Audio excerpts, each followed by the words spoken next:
Magandang araw sa inyong lahat at welcome sa aking channel.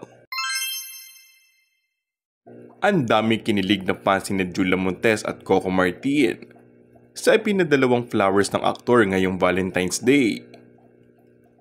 Ayon sa aktres, ever since naman daw ay consistent ang aktor tuwing may okasyon ay may pabulaklak o surprise ito.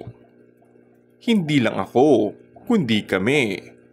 Kitang-kita mo na talaga yung respeto niya sa mga magulang ko, ayon kay Julia. Bukod daw sa sorpresang bouquet na inihanda ni Coco para sa kanya, ay binigyan din ng aktor ng bulaklak ang kanyang ina. It's a big gesture for my mom, pagbabahagi ng aktres.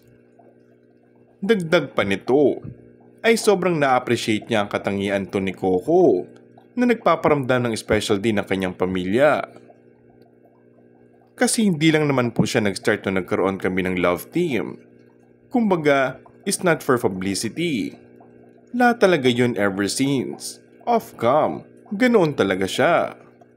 Tapos naging mas ma-effort lang siya ngayon kay Sarati.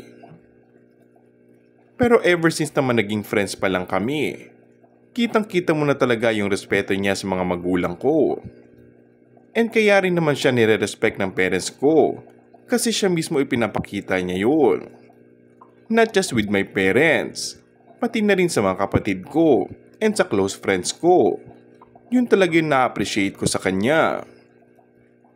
Samantala, kabilang sina Coco at Julia sa big love teams ng Kapamilya Network na inaabangan tuwing Valentine's Day. And that's all for our today's video. Kung bago ka lang sa aking channel ay mag-subscribe at pindutin na rin ang notification bell. Maraming salamat!